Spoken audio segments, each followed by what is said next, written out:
नमस्ते स्टूडेंट्स। आज हम पढ़ेंगे संसाधनों का वर्गीकरण के बारे में, क्लासिफिकेशन ऑफ रिसोर्सेज। पिछले वीडियो में आपको संसाधन शब्द क्या है, संसाधन शब्द की सामान्य संकल्पना के बारे में मैंने जानकारी दी है। इस वीडियो में हम संसाधनों के क्लासिफिकेशन, वर्गीकरण पर बात करेंगे। संसाधनों को जैसा हमने पीछे पढ़ा है, एक तो प्रकृति प्रदत्त कोई तत्व है, प्राकृतिक संसाधन है, और दूसरा प्रकृति में जो भी तत्व हैं उनको मानव अपने तकनीकी ज्ञान के द्वारा, अपनी तकनीकी क्षमता का प्रयोग करके उसे उपयोगी बनाता है। तो संसाधनों को हम दो प्रमुख वर्ग में रख सकते हैं।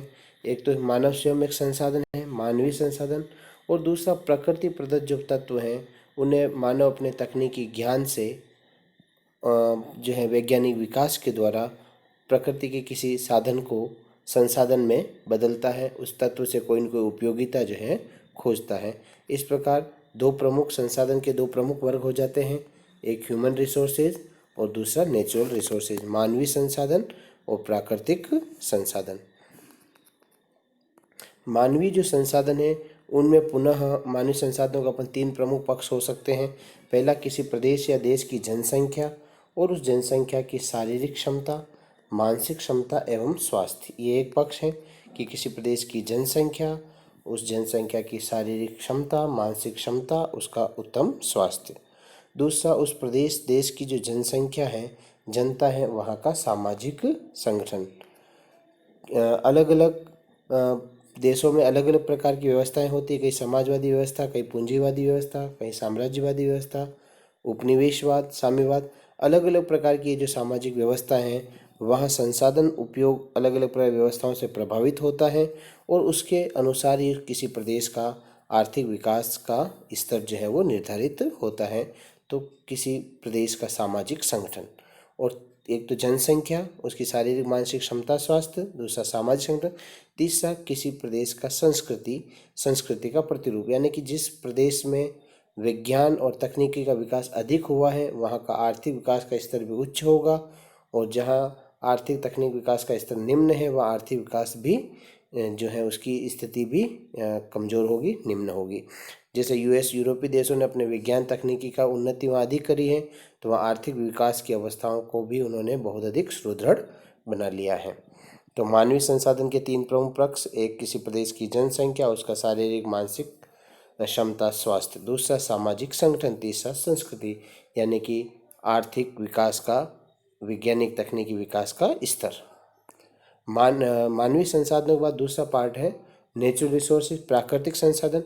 प्राकृतिक संसाधनों के अंतर्गत वायु, एयर, सोलर एनर्जी, सौर ऊर्जा, भूमि, लैंड रिसोर्सेज, सॉइल रिसोर्सेज, मृदा, वाटर रिसोर्सेज, जल, भूमिगत जल, मिनरल रिसोर्सेज, खनिज, वनस्पति एवं जीव जंतु, ये जो भी प्रकृति प्रदत्त जो भी संसाधन है उन्हें हम इन निम्न प्रमुख 9 वर्ग में रख सकते हैं।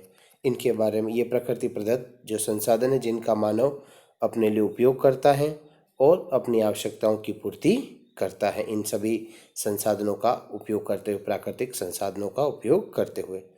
अब हम जानेंगे संसाधनों के वर्गीकरण के कुछ अन्य पक्ष। मोटे तौर पे तो संसाधन दो प्रकार के हो गए, मानवीय संसाधन और प्राकृतिक संसाधन।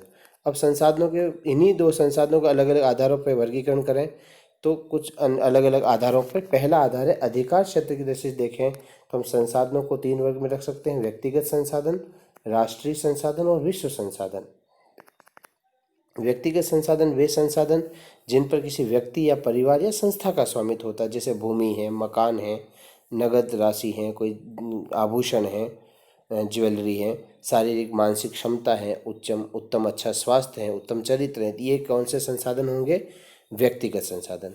राष्ट्रीय संसाधन किसी प्रदेश या राष्ट्र के समस्त नागरिकों के व्यक्तिगत संसाधनों का योग, ऊपर जो हमने व्यक्तिगत संसाधन की बात की, उन संसाधनों का योग, तथा उस राष्ट्र की जो सार्वजनिक संपत्ति हैं, उत्तम सरकार हैं, सैन्य शक्ति हैं, अंतर्राष्ट्रीय व्यापार संबंध हैं, ये सब राष्ट्रीय संसाधन कहे जाएंगे।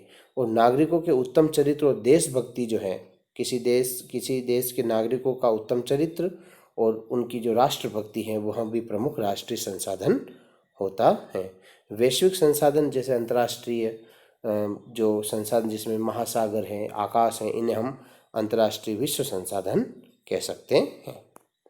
दूसरा आधार है पुनः पूर्ति के विचार से यदि अपन बात करें संसाधनों की, तो पहला है पुनः आपूर्ति योग्य संसाधन, जिनका प्रयोग करते हुए उनके गुणों को कायम रखा जा सकता है या उनके गुणों में वृद्धि की जा सकती है, यानी कि जिन्हें हम बार बार पुनः पूर्ति कर सकते हैं, बार बार उपयोग कर सकते हैं। बार बार उपयोग का मतलब उनकी जो है, यानी कि उनका उपयोग करते उनके गुणों को कायम रखा जा सकता है या उनके गुणों में वृद्धि की जा सकती है। जैसे उदाहरण के लिए उर्वरकों के उपयोग से, खाद का उपयोग करते हम किसी प्रदेश की जो कृषि भूमि है उसकी उर्वरता को हम लंबे समय तक बनाए रख सकते हैं, या किसी प्रदेश में वन वृक्षारोपण करके पुनः जो है हम वृक्षों का जो वन क्षेत्र है उसको पुनः बढ़ा सकते हैं।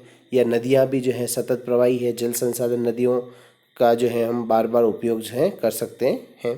तो ये जो है पुनः आपूर्ति योग्य संसाधन है, वन है, रिवर्स हैं, या कृषि भूमि जिसको हम बार उसकी उपयोगिता को यदि अच्छे खादों और उनका उपयोग करके उसकी गुणवत्ता को बनाए रख सकते हैं। अपुनः पूर्ति वाले संसाधन कौन से होंगे, तो इसमें मेनली जो मिनरल रिसोर्सेज है, खनिज पदार्थ जो एक बार प्रयोग किए जाने पर समाप्त हो जाते हैं, कोयला, पेट्रोलियम और ऐसे जितने भी अनवीकरणीय जो खनिज हैं वे सब किस में आ जाएंगे, अपुनः पूर्ति वाले संसाधन। फिर तीसरा वर्ग हो सकता है इसमें बारंबार प्रयोग के संसाधन। इसमें जो कोयला, पेट्रोलियम जैसे खनिज थे वो तो अपुनः पूर्ति वाले, लेकिन जो धात्विक खनिज है, लोहा, तांबा, सीसा, जस्ता, इनका रूप बदलकर बार बार प्रयोग किया जा सकता है और इनसे जो है वस्तुएं जो टूट फूट जाने पर भी इन धातुओं को पुनः गलाकर फिर से इनको जो है उपयोग किया जा सकता है। तो ये जो धात्विक संसाधन है इन्हें हम बारंबार प्रयोग के संसाधन कह सकते हैं। इनका रिसाइकलिंग जो है की जा सकती है, इनको गला के पुनः इनसे धातु बनाई जा सकती हैं। सनातन प्राकृतिक संसाधन, सौर शक्ति, महासागर, किसी भूभाग की जलवायु जो है, ये ऐसे प्राकृतिक संसाधन हैं जिनका मनुष्य प्रयोग तो कर सकता है लेकिन इन्हें नष्ट नहीं कर सकता।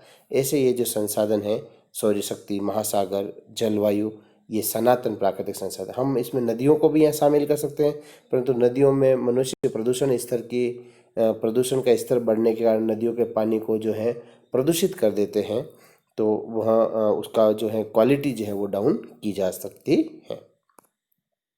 वितरण के अनुसार यदि संसाधनों की बात करें, सबसे पहले है सर्वसुलभ संसाधन, सर्वगत या सर्वसुलभ संसाधन। जैसे वायुमंडल में नाइट्रोजन, ऑक्सीजन, कहीं पर भी पृथ्वी पर किसी भी स्थान पर जो है वायुमंडल में नाइट्रोजन, ऑक्सीजन गैसें जो है वो उपलब्ध होती हैं, तो ये सर्वसुलभ संसाधन।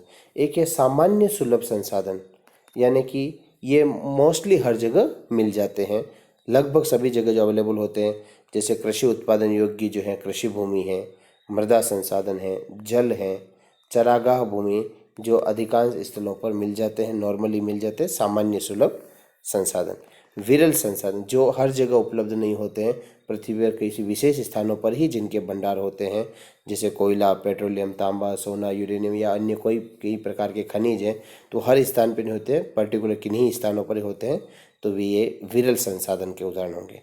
एकत्र संसाधन जो समस्त संसार में केवल इक्का दुक्का स्थानों पर ही मौजूद होते हैं, एक दो स्थानों पर ही हैं, तो वो एकत्र संसाधन है। जैसे क्रियोलाइट नामक जो धातु है वो प्राकृतिक रूप से केवल ग्रीनलैंड में ही पाई जाती है। प्रयोग की दृष्टि से अगर अपन संसाधनों को देखें तो पहला वर्ग है अप्रयुक्त संसाधन। किसी क्षेत्र में स्थित कोई संसाधन जब तक प्रयोग नहीं किया जाता है तब तक वह अप्रयुक्त संसाधन कहा जाता है। जैसे यूएसए में हज़ारों वर्षों तक जो कोयला भंडार थे लेकिन उनका उपयोग नहीं किया गया, तो हज़ारों वर्षों तक यूएसए में कोयला भंडार जो वो क्या रहा, अप्रयुक्त संसाधन रहा। अप्रयोजनीय संसाधन, यदि कोई संसाधन वर्तमान तकनीक के अनुसार भविष्य में प्रयोग नहीं किया जा सकता तो वह अप्रयोजनीय संसाधन होगा। जैसे कई ऐसी खदानें हैं जो इतनी ज़्यादा गहरी हो चुकी हैं कि वर्तमान तकनीक के आधार द्वारा जो है उनसे खनिज प्राप्त जो है अपन नहीं कर सकते। इतनी जो गहरी खदानें वो अब वर्तमान में क्या हो गई है, अप्रयोजनीय संसाधन हो जाएगी। विभव या संभाव्य संसाधन, तो किसी प्रदेश या क्षेत्र के वे पदार्थ जो संभवतः निकट भविष्य में प्रयोग किए जा सकते हैं, अभी वर्तमान तकनीक के आधार पर अपन उनको नहीं कर पा रहे हैं, लेकिन भविष्य में जिनका उपयोग कर सकते हैं वे क्या होंगे, संभाव्य संसाधन कहे जाएंगे। जैसे पूर्वोत्तर भारत में जल विद्युत की अपार संभावनाएं हैं, लेकिन अभी वहाँ जो नदियों से जो जल विद्युत उत्पादन की जो अपार उसका बहुत कम उपयोग हो पाया है। तो यहाँ वहाँ पर जो जल विद्युत की जो संभावनाएं हैं वो क्या है? विभव संसाधन है। अज्ञात या गुप्त संसाधन, ऐसे बहुत से पदार्थ हैं जिनका पूरा पूरा उपयोग मनुष्य को मालूम नहीं है। जब तक किसी पदार्थ का प्रयोग या गुण मालूम नहीं है तब तक वह अज्ञात या गुप्त तत्व है, गुप्त संसाधन है। ये थे प्रयोग की दृष्टि से संसाधन के 4 पार्ट: अप्रयुक्त संसाधन, अप्रयोजनीय संसाधन, विभव या संभाव्य संसाधन और अज्ञात या गुप्त संसाधन।